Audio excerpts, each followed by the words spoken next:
Bakit daw siya gagastos ng mahal kung nandito naman daw ako mga B? What do you mean, madam? Kasi daw, kahit nakuripot yung customer natin, kaya ko daw pagandahin yung arrangement niya. Hello mga B! Ako nga pala si Komi, ang inyong masayaing florista dito sa Saudi Arabia. And for today's Bulaklak serye, medyo low budget nga itong ating customer. At alam nyo ba B, ang gusto niya, 35 lang na arrangement. Madam, hindi ako gumagawa ng gano'n. Kaya tinaasan namin yung budget. At ang sabi ko sa kanya, pag tinaasan mo yung budget, magkakajowa ka. Mali! Pag tinaasan namin yung budget, magkakaroon siya ng magandang design. Siyempre, aanin ko naman yung 35. Kung 3 piraso lang ilalagay ko. Buti na lang mga B. Meron ako mga accessories na mga natabi. Katulad itong kusot-kusot na to mga B. Nakita ko lang dun sa tabi ng shop namin. Ang ginawa ko, ibinalot ko dun sa box. Tapos meron pang mga salex. Hindi na napapakinabangan. Kaya ginawa ko, pinakinabangan ko na. Kesa naman pakinabangan ng iba. So syempre mga B, gagamitan natin ng Art Angel para maging maganda at mas maging kaaya-aya itong ating arrangement. So ito na nga. Buti na lang may budget yung customer. At nakapaglagay ako ng medyo special na mga bulaklak. Katulad nitong isang piraso ng Casablanca na kulay puti. At naglagay na rin ako ng mga kulay fuchsia na rosas mga B. Kasi nga ito ang gusto ng ating customer. Sabi nga nila, anong magagawa natin? Tapos naglagay rin pala ako ng mga carnation. At habang naglalagay pala tayo ng mga carnation, mga please paki-comment down below kung saan na nakaabot itong video na ito. At kung naganda naman po kayo sa ating mga bulaklak serye, paki-share naman! Kasi nga mga B, pa nag-share ka, baka ikaw na yung magka-blessing sa katapusan. Gusto mo yan? Ako gusto ko yan! Alang OE naman. Siyempre mga B, hindi rin mawawala itong mga chrysanthemum na kulay violet. Gustong gusto ito ng customer mga B, yung mga parang pambabae na mga girls. Ano?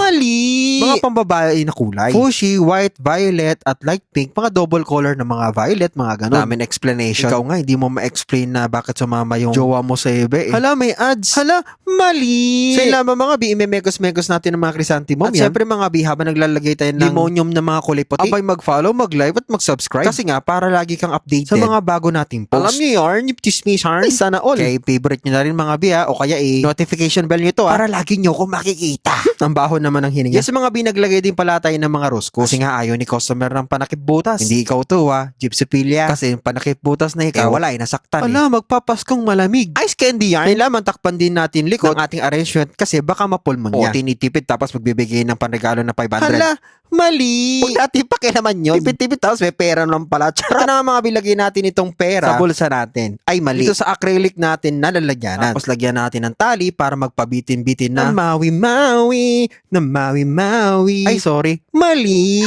Ano ba yun? Tinitali-tali lang natin ng ganyan mga B. Going back the Honolulu just on that the mawi-mawi. So yun na nga, after natin ma-sprayan ito, kinuha na ng customer. Pero sabi ko mga B, ipipicturan ko muna. Ayun, stay put muna siya. So yun lamang mga B, nagandahan po yung ating customer dito kasi sa ating Art Angel na design. Na mawi-mawi. Ipabitin-bitin pa, diba? Going back the Honolulu yan. So paano ba yung mga B? Maraming salamat po sa pag-stay tuned at sa panonood ng ating mga bulaklak serye. So paano ba yan mga B? Thank you so much and paalam. Paano ba yan? See you soon. Mama chup chup.